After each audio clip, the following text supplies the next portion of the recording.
Hello and welcome to The Game Changers, the podcast where you'll hear from trailblazing women in sport who are knocking down the barriers and challenging the status quo for women and girls everywhere. I'm your host, Sue Anstiss, and I'd like to start with a huge thank you to Barclays for once again supporting this series of The Game Changers, which features fearless women in football and reinforces their incredible support for the beautiful game. Today is my great privilege to talk to someone who's having a huge impact beyond the field of play. It's Anita Asante. A hugely prominent figure in the footballing world, Anita's a former Lioness who currently plays for Aston Villa in the FA WSL. Anita has 71 caps for England in a career that spanned 14 years. She's played in 2 World Cups, 3 European Championships, and she represented Team GB in the London 2012 Olympics. Along with her career as a professional footballer, Anita now spends time talking about women's sport in her roles for the BBC and Sky Sport. She's also a passionate ambassador for equality, working with charities including Show Races in the Red Card and Amnesty International UK. Anita was part of an incredible Arsenal team that won the quadruple. And I wonder what she thought it was that had made them so successful. I just think it was a great generation of players and, lots of personalities, good big characters and leaders. I learned a lot from the likes of Jane Ludlow and even Sian Williams in my early stages of my career, and Claire Wheatley, Rachel Yankee, just to name a few. But, there was a generation of us younger players too that came through together, like myself and Alex Scott, Leanne Sanderson. So I think there was just a great spirit and buzz around the team and a good energy at the club at the time as well. I think the men were so successful as well. So there was a good we always used to describe it as a family feel within the club as well. And everyone felt part of this bigger experience, if you like. The driving force was the sort of energy and the personalities and characters. And it is amazing, as you say, those names there, where they've all gone off to do other things and what they've gone on to do in their careers too. Is quite extraordinary, really, isn't it? And how did you change as a player during your time there, do you think? I think I grew in confidence as time went on and as I got opportunities within the different age groups and coming through the youth ranks into the senior team, into something that I knew was big. I knew this was a top side. There was a legacy already within an established, senior women's side. So you almost had that sense of, I have big boots to fill coming in and I want to show that I'm good enough as well. So I think that's how, for me, it was a great motivating push to develop and break into the team. And how had football been a part of your life before then? Yeah, I always played in my local areas with local kids on my estate and in school. So I was always playing sort of street football, if you like, and that was my passion. And that was the first thing I wanted to do when I got back from school, dump all my uniform before my mum and dad could scream at me to do homework. And and that's kind of where it began for me. And then it kind of progressed to get into the Arsenal Centre of Excellence and so on and so forth. And how did your family feel about you playing football when you were young? Were there any typical gender stereotypes to overcome at all?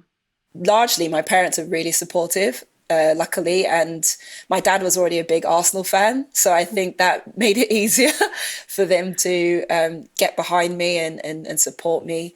My mum wasn't a massive football fan at the time, and I think when we talk about it now, she would say it was a great experience for her too, because she learned so much about the game and people involved, and she enjoyed that sense of socializing and community that comes with, traveling with me to football and training and all of that sort of thing. But no, I used to get from my grandparents who still live in Ghana more like, why are you letting her play football? She should be, doing other things and preparing for family and the future and that type of thing.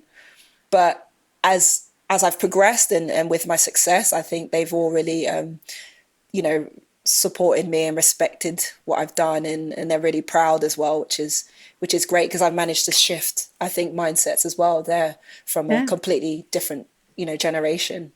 Excellent. Yeah, I'm going to come on to that in a moment too. And why football? Why did you choose football? I imagine you must have been a great athlete in terms of other sports too. But what was it about football that you loved, do you think? Well, yeah, I played netball in school. I did athletics. I sort of would try my hand at everything in school in terms of PE and the school teams. But I think football was just the one sport that I felt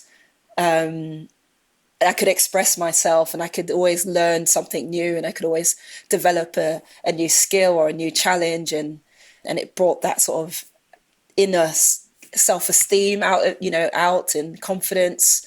So I love that team element, of making new friends. I found so many different connections with people through playing football, whether that was in my local area or with my teams at Arsenal.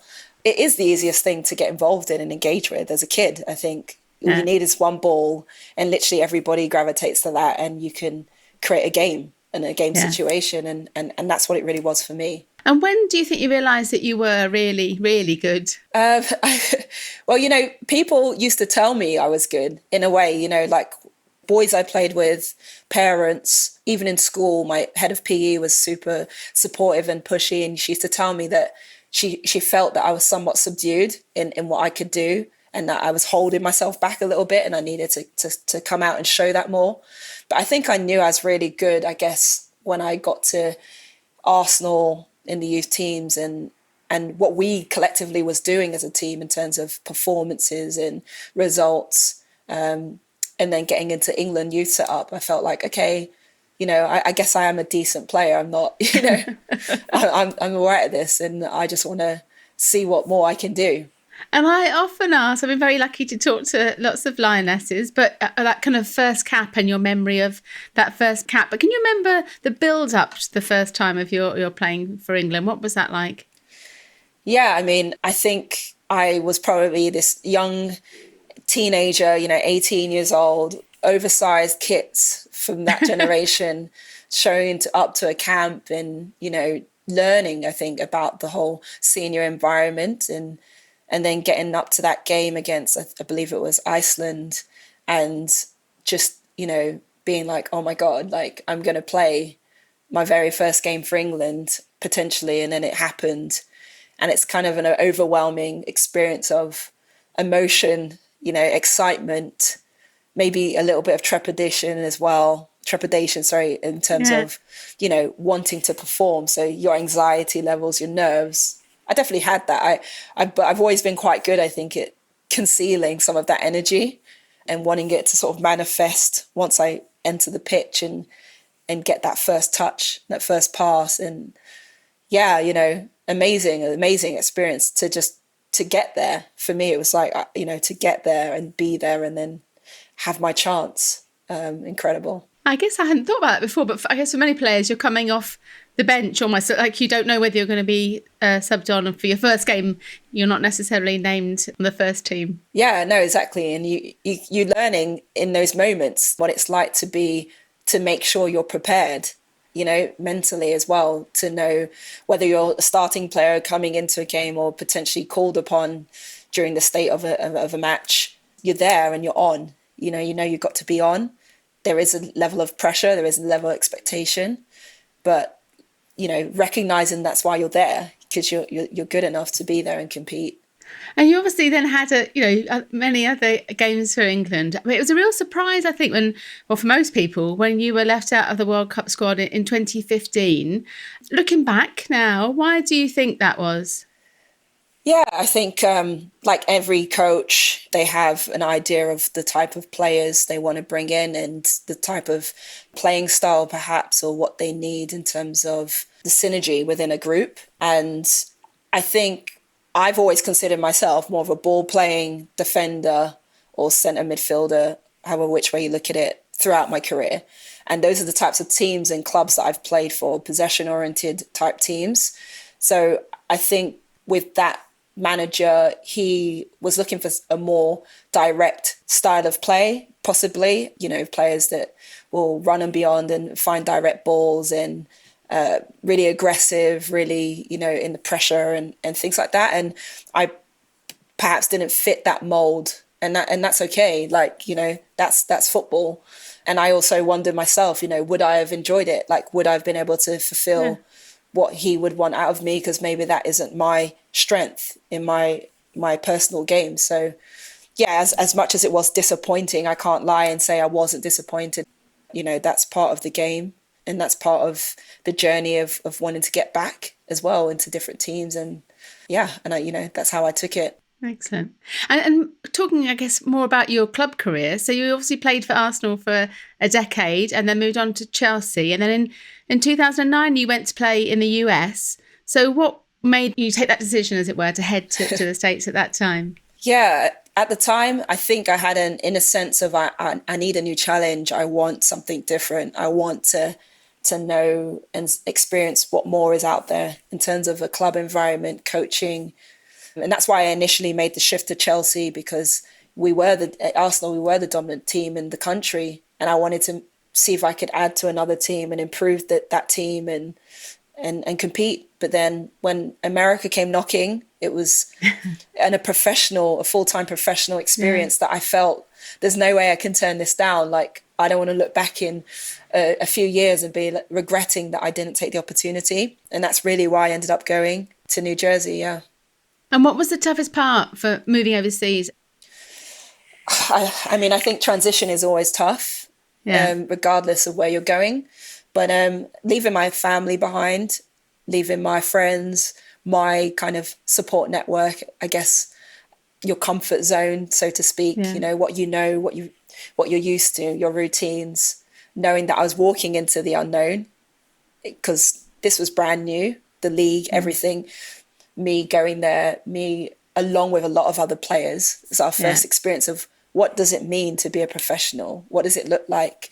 What are the expectations? I had no idea really going into it. So there was a lot of that kind of feeling of, I hope that I will be okay, will feel safe, feel secure, if you like, in that environment. And was it very different to the football you'd experienced in the UK at the time? Did it feel like a different level?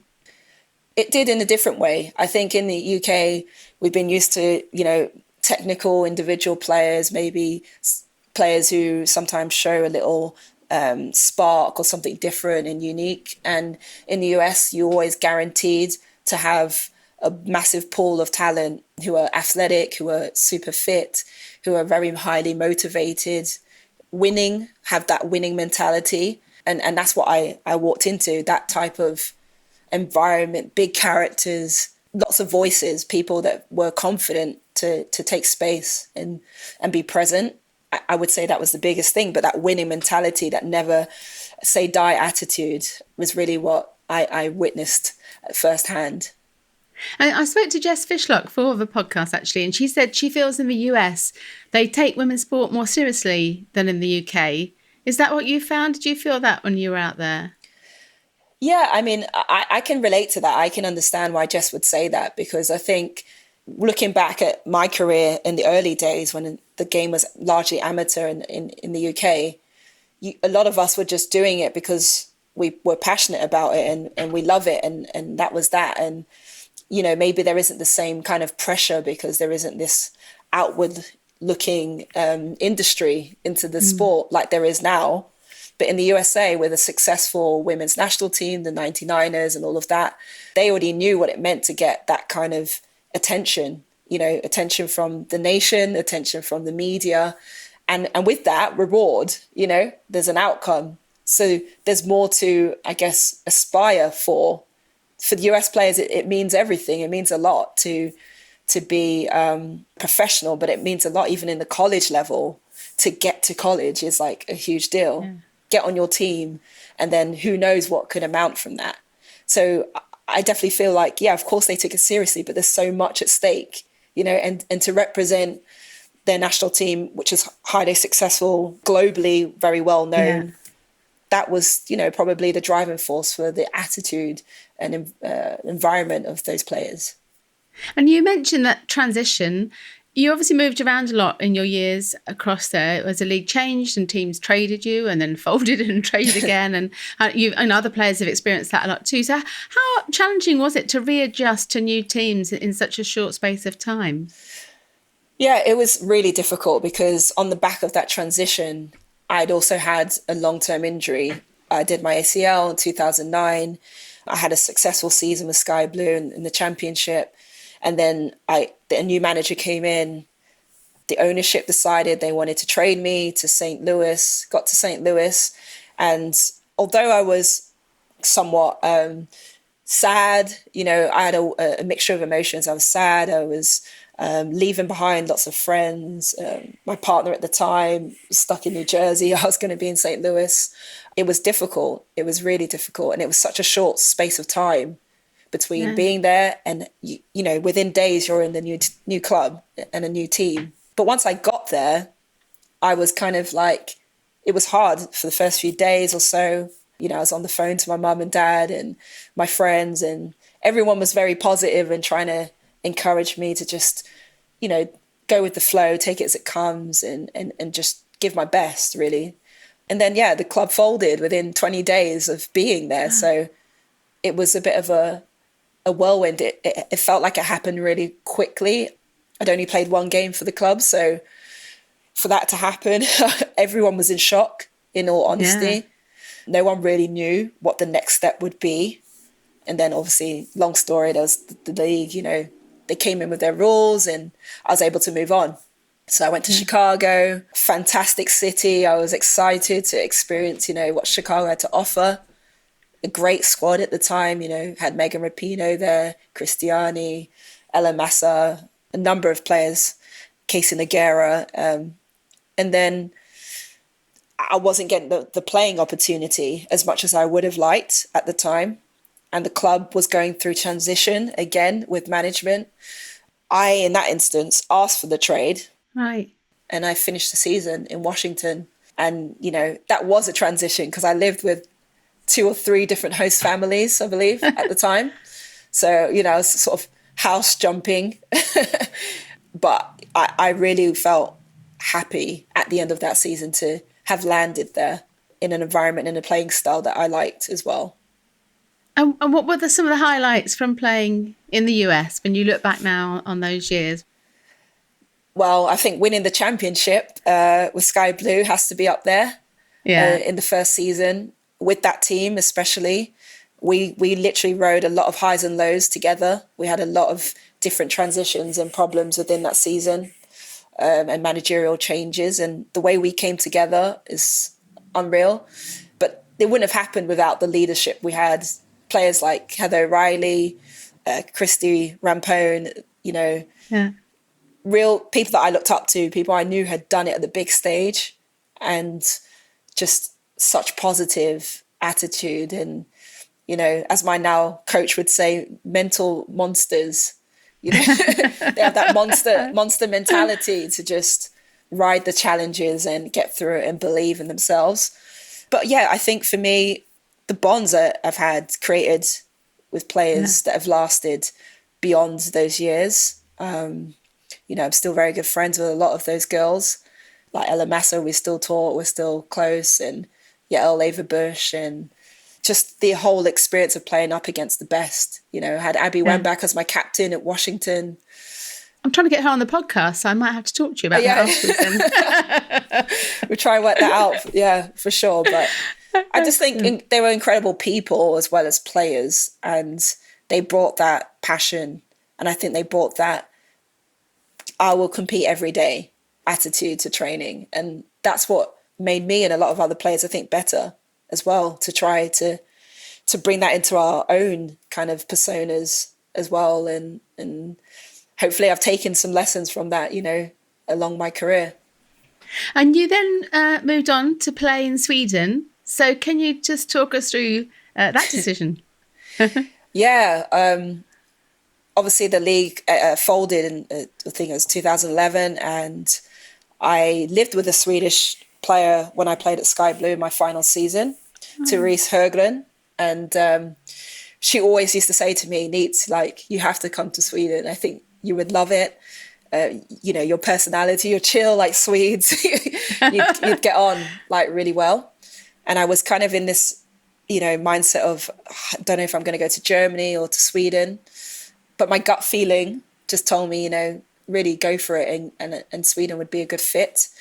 That's how it ended up. Like, I spoke to my agent, he got in touch with Gothenburg, and then I just, I didn't know much about the team or the club. I knew a little bit about the league, especially from my time back when I played at Arsenal, meeting Swedish clubs in Champions League. I knew the standard was pretty good. It honestly was probably the best decision I ever made during that time in my career. That's the one decision I'm certain of was right for me. And, I thoroughly enjoyed my experience there. What was different, I guess, in terms of life as a professional athlete in Sweden? You went on to play for 4 years at Malmo, didn't you, for Rosengard? Yes, that's right. I mean, the difference is the element of, in America, I think the marketing behind the franchises, the branding of the players, the raising of profiles is a big part of the internal football landscape in what they're trying to drive in terms of fan base and sponsorship and obviously money and sustainability. Whereas in Sweden, I think that's a lot more subdued. The football economy is a lot smaller, especially just because the men's game isn't, as big as some of the other bigger markets.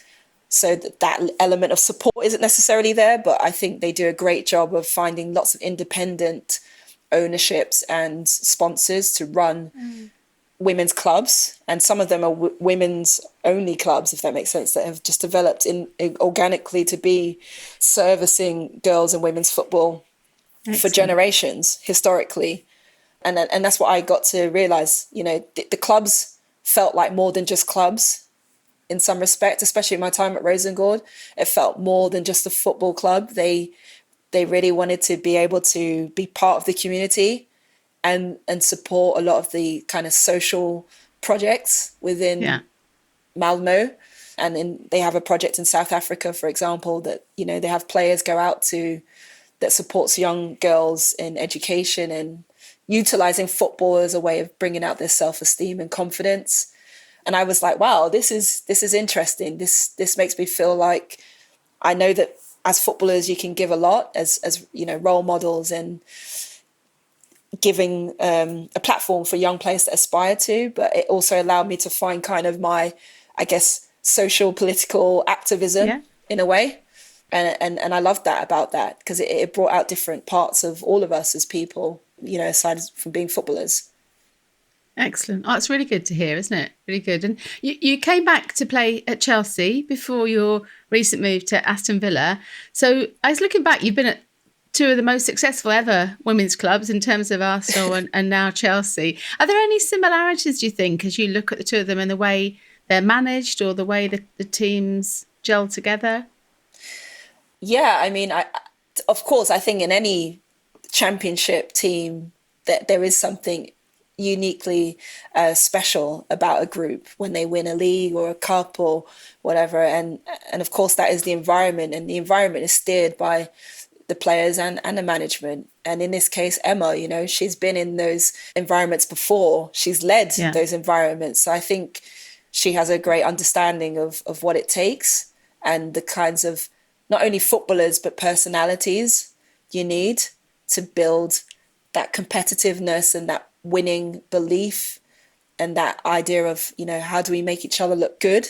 How do we make each other better? And I think that's what Chelsea has built over the last few seasons. Very highly motivated players, all with a broad experience of playing at different clubs and, good clubs as well, and have achieved a lot already for some of them for being so young. But yeah, I think she's always talked about having good people in the group, people that are willing to support each other, but demand more from each other. That's important, that we are professionals and, we are there to do a job, and we all have a goal, but that goal is something that we all wanted as players and as a group. And the only way we're going to get there is if we push each other and we support each other to get there. And Emma has a great understanding of that. You're clearly, as you've mentioned, an athlete who's embraced your platform to use your voice for social good. So do you think there was a particular moment when you realised that you could impact society in that way? Yeah, I mean, I think being part myself of the LGBTQ plus community, I think we're always on that side of having to talk about the issues that affect our communities, which impacts me personally and it impacts people around me, people I care about. Having the platform that I have, I think it's important that I show up. And that's how I look at it, like, you know, showing up for those people and myself and making sure that, you know, policies and things that affect our society don't get rolled back when people have worked so hard to get us to this point.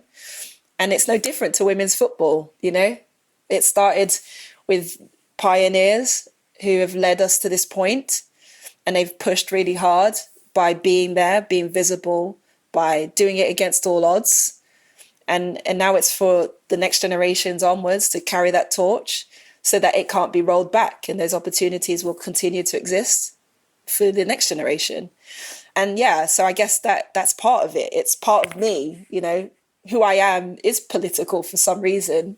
Being a black female, being an athlete, being a woman, all of these are political, whether people don't like it or not, because that's what is presented to us. You know, when we talk about equality and equal pay or these things, they're all political things that affect our lives. And, you know, when I played in Sweden, all the work they did around social mobility with refugees and things like that made me realize, you know, I'm in a great position to sort of help someone else who's come through a really difficult transition in their life. And how can we utilize football to support that and bring back their passion and their joy? And I think from that point onwards, I wanted to get involved with Amnesty. So I got involved with Amnesty's football welcomes. And from then on, it's just progressed. And I just feel like it's important, really. It's just important to utilize this platform and use my voice. Excellent.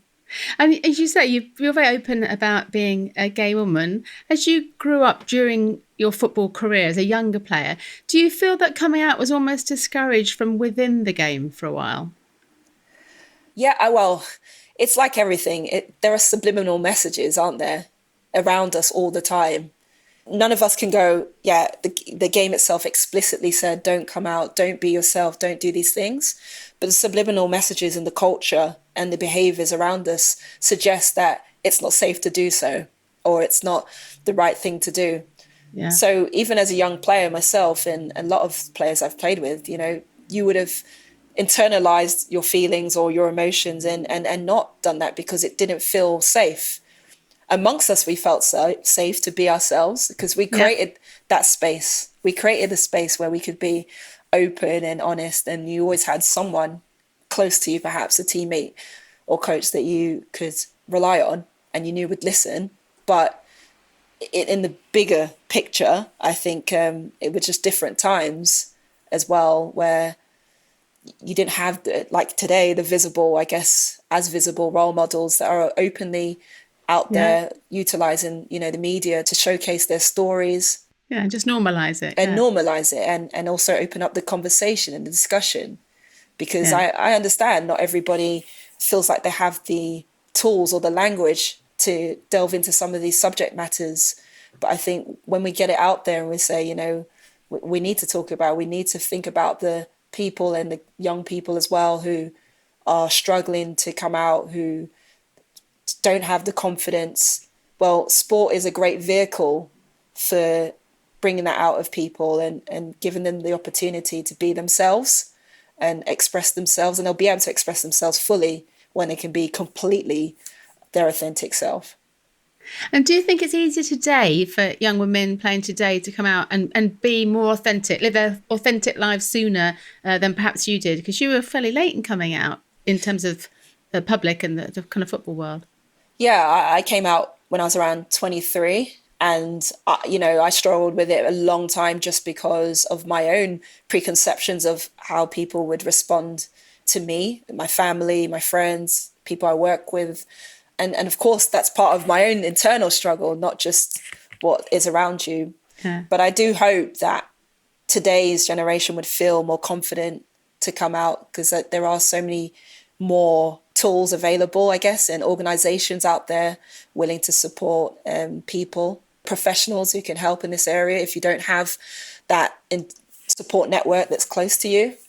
But I think, especially in the women's game, that we're trying to encourage awareness by supporting, campaigns like Rainbow Laces. Of course, there's a lot more to be done in every aspect across these intersections, but I think by being visible, exposing it, having managers, players, people working within the game that are from the LGBTQ plus community, referees, it just shows, that the game wants to become more inclusive, and it's continuing to show that. And the more we can do that, the more hopefully people outside the game will go, you know what, I can be that. I can be who I want to be and have a job, that I enjoy, have people around me that will support me and thrive, basically.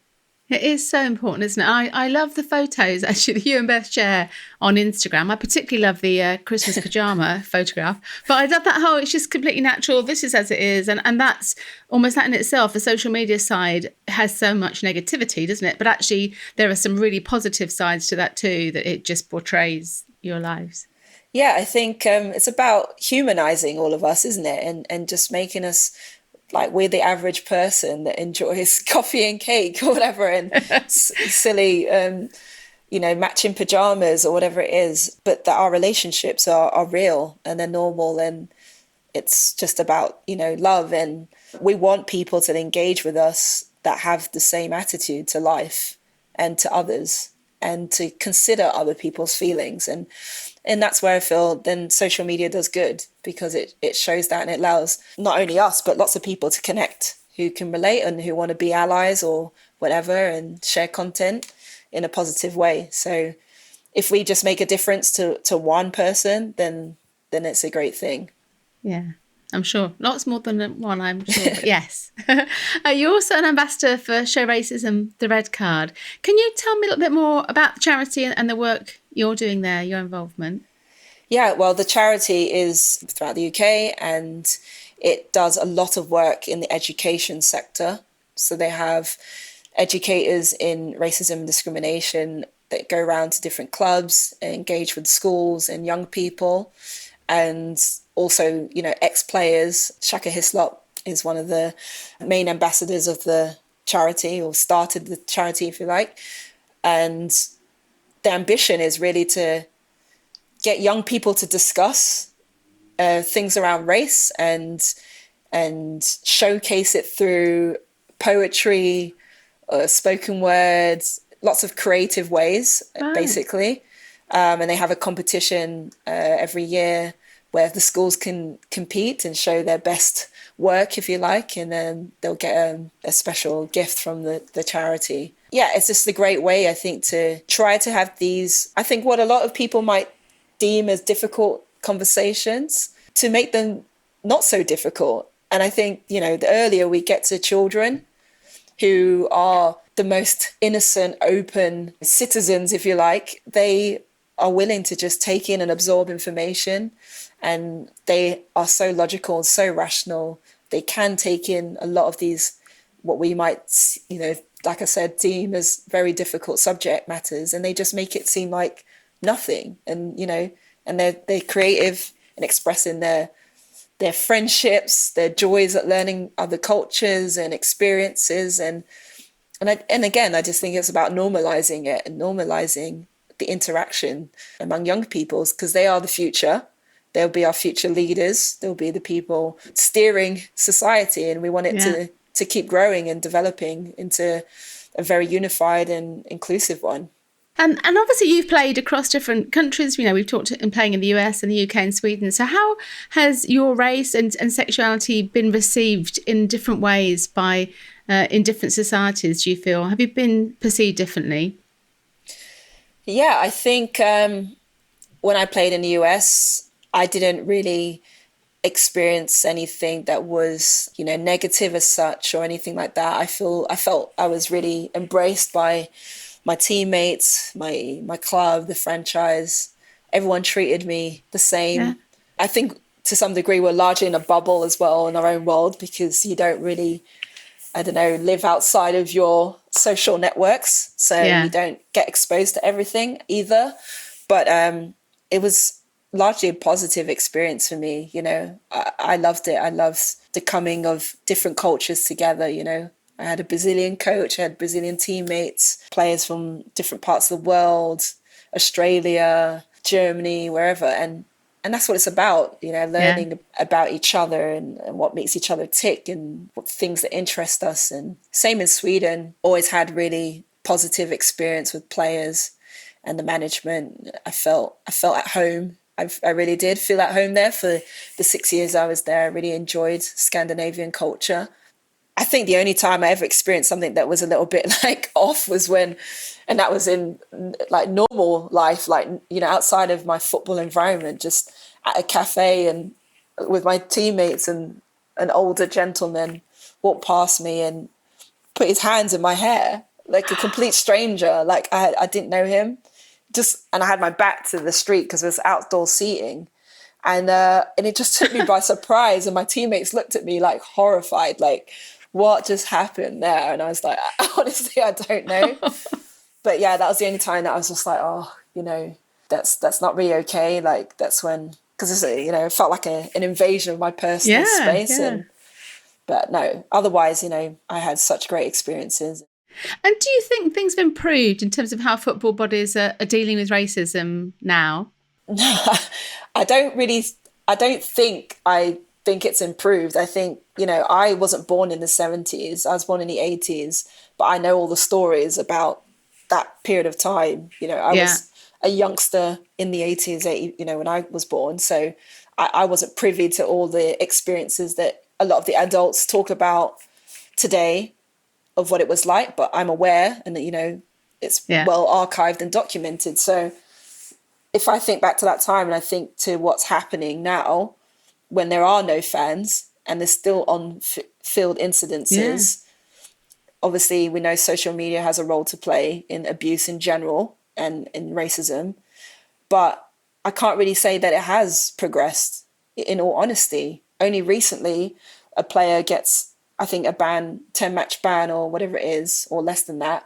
And players are getting more significant penalties for betting and gambling and all of wearing that. The wrong logo or whatever. Yeah, wearing the wrong brand. So for me, it's like, where are your priorities really? Like, where are you really saying that we have zero tolerance and we really want to stamp it out of the game? In terms of actions, it doesn't really look like that, in my opinion. And I have been critical already in the past about the 3-step protocol, because I think if I was in public, or you was in public, and someone was verbally abusive or physically abusive, would I give them 3 shots to maybe get it right? I don't think so. So, you know, for me, it's the onus is still on the victim, and it's always on the victims. Will the player walk off? Should the team walk off? Well, sorry, for me, they're the governing bodies with the power and the policies. So govern it. Take that responsibility off of the teams. The teams shouldn't be getting penalties if they do decide to make that decision and walk off as a result of that. So no, to answer your question, I don't think it's improved. I don't think it's gone as far as it can to really make a signal that they want to make a difference. Yeah. And within the women's game, it's obviously great that we see the likes of Eni Luco and Hope Powell taking leadership roles within football. But in terms of backroom staff, so coaches, etc., do you feel the women's game is any better than the men's in terms of diversity? Well, I feel very fortunate now to be at Villa, where I feel like the club as a whole is definitely looks visibly more diverse than a lot of clubs I've been at before. And I know that they are really wanting to drive that through their foundations and different projects within the club, which is a great signal for where the game, at least at Villa, wants to go. But my experience tells me that, you know, football hasn't been as inclusive as it should be. We need to identify why that is, and how we can really drive that message that we want people from all different backgrounds in the game, because there's lots of roles and opportunities in football, like you say, in backroom staff, physios, massage therapists, psychologists, you name it. There's a lot, sports scientists, officials, and we're still not seeing as many. So yeah, I do think there are maybe certain preconceptions, barriers that are preventing people from really stepping up for those roles. Because, one example we can use is, they say women in general don't apply for managerial jobs or promotions because they feel they don't fulfill every single criteria listed so that wouldn't be so hard to imagine for certain disadvantaged groups or diverse groups that feel that, people don't see me in this role because it hasn't existed, or they don't feel I am qualified enough or whatever. So they hold themselves back. But the point is we need to get them in the door and also support that development. And we've talked a little about the huge impact of female activists. And obviously in the last year, we've seen the likes of the WNBA players and the NWSL players, the likes of Naomi Osaka, etc. Do you think that in a way, women's sports, so female athletes, can almost have more social impact than men's? Well, I feel like women's sports does have a massive social impact. Yeah. And women are always having this impact because women are always having to voice up and step up for the things that we're still striving for. So we naturally take on that responsibility for the most part. I actually feel like it's about connecting the two. I feel like men and women sport need to come together, and we need to have that kind of allyship that's going to boost it even further, because that's the other half of the population or society that can make the difference. Actually, I think because of the popularity of men's sports and the long historical presence it's had, I also think it's time for them to also step up and actually put their front foot forward and be that voice to support it, I think it should be collaborative. You'd seen that with Andy Murray, how impressive has he been in his press conferences to really speak his mind and say what he means and support women's tennis. It would be great if we could get that across lots of different industries. Indeed. We're in agreement there, actually. It often surprises me that we don't hear men, especially those elite athletes, almost stepping forward to support the female. So Andy Murray stands out as like an example of one. But you would, like to think there are hundreds of us that could do the same, aren't there? And what advice would you give to young female players starting out in their careers now, perhaps, in terms of how they can use their platforms for good? Well, I just say to young players, be yourself. Always be yourself. Don't try to be anybody else. Don't let people tell you can't do something. If you are really passionate and committed to it, dedicate that, yourself to that and improving yourself and striving for your ultimate goal. And your dream is never too big. So dream as big as possible and go for it. And if you've got something to say, never be afraid to challenge or ask questions. It's important. It's part of learning and growing. It takes one person to start a movement. So if it's really important to you, be that voice. There'll definitely be at least one more other person that will join your movement. Thanks so much to Anita for taking the time to talk to me. We wish her well for the future in her ambitions in coaching and beyond. If you'd like to hear more about other women breaking down barriers in sport, please check out our previous episodes of The Game Changers, with guests that include rugby union legend Maggie Alfonsi, the most decorated female Paralympian for GB of all time, Sarah Story, Olympic heptathlon champion Denise Lewis, and GB and England hockey captain and Olympic gold medalist Kate Richardson-Walsh. Thanks so much to Barclays for their support for this series of The Game Changers. They're making a big difference in helping us to share the stories of these incredible women. It's always lovely to hear that people are enjoying the podcast. Do let us know what you think by finding us on Twitter, Facebook and Instagram at The Game Changers or at Sue Anstiss. Head over to fearlesswomen.co.uk for more information about the 66 incredible Game Changers featured in this and previous series. You can also listen to them all from the website, or you'll find us on all the usual podcast platforms. Thanks to Sam Walker, executive producer of the podcast, and to Rory Ascree, who does a great job on sound production. Next week, I'm so excited to be talking to Fleur Robinson, recently appointed Chief Executive at Wrexham, the football club now owned by Hollywood stars Ryan Reynolds and Rob McElhenney. This follows Fleur's huge success as commercial director at Burton Albion. Fleur has a real passion for putting football at the heart of the community and making a positive difference to people's lives. I can't wait to talk to her. Being in that environment, you tend to act in certain ways, really. And I think I've always sort of leaned towards, male friends, male coaches or mentors. And I think it's only probably in the last 3 years that I've really started to connect with females. And it's a shame, really, because I should have recognised that a long time ago. There's a lot of support out there. And again, I suppose, when I started, there wasn't any females in my role, or, it was hard to sort of reach out and find those people to speak to. But certainly now I've got a great network of female leaders and, friends that are really supportive. The Game Changers, fearless women in sport.